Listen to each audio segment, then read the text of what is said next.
Hey guys, this week we're doing a project based on artist Kehinde Wiley. He's most known for doing the Obama portrait. He does a lot of portraits actually, and most of them have a floral background and floral motifs painted over the subject. Let's get started on our project. Yours is going to look like mine, except it will be with your photo. We're going to start off by getting our materials together. You're going to need some scrapbook paper, you're going to need an eraser, some scissors, Sharpies, and some color pencils. We'll start off by coloring skin tone, finding a lighter shade than your actual skin color, only because we're going to be adding some more colors on top of it. And you want to make sure to get every part of your skin. Go light. That's a good way to kind of go about this. Here it is. The next part we're going to do is add some details, add some shading in there. Like I said, we were going to add some darker colors, so we're adding some shading in the lips, on the cheeks, on the eyes, and I added a little too much blush here, so I decided to erase a little bit of that. Good part about color pencils is you can erase to make it lighter or to take things away. Don't forget to color your eyes as well. The next part of your project is hair color. Just like skin color, you want to make sure to go light at first and then kind of take some time to bring in some other darker tones. It will give your hair more dimension and make it look more realistic. Hair is not just one flat color. So the other thing to think about is making sure that you get things like your eyebrows. You also want to make sure that your middle part or side part, anywhere that your scalp is exposed, you want to make sure that you are coloring that part as well. I ended up doing it with skin color to kind of make it stand out for my hair and to show up.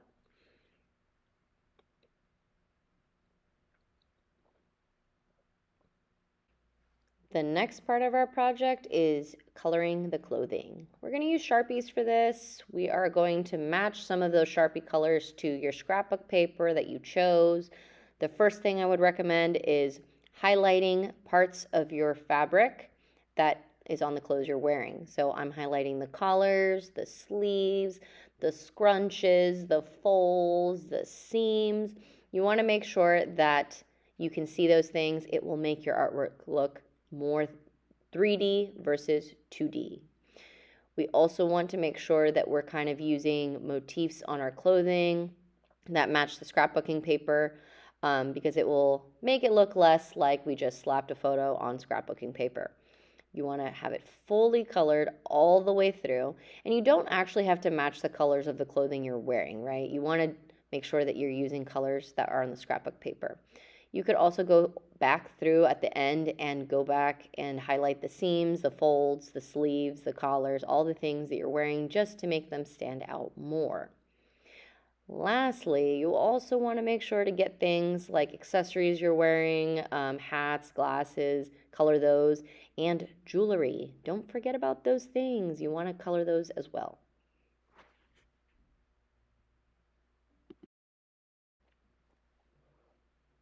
Now that your portrait is fully colored, you're ready to cut it out. You're going to cut on the outline of the portrait, cut off any excess paper. You'll place this towards the bottom of your scrapbook paper so it doesn't look like a floating head. You're also going to cut out some of the floral motifs that are on your scrapbook paper. It is going to take time to cut them out, but make sure that you cut them neatly because they're going to go on top of your portrait to give that same effect that Kehinde Wiley does in his when he paints these floral motifs.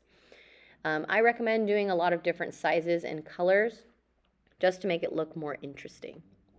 Lastly, you're going to glue everything on, pretty simple. You're just going to place back your portrait where you placed it earlier, and then you can take some time to figure out where you're going to glue your flowers before you do, but if you know where you're putting them, glue it on. The more you put, the better it looks, so I recommend doing more like this one. There you go, the final product. If you want yours to come out this nice, just follow these steps and take your time. Good luck.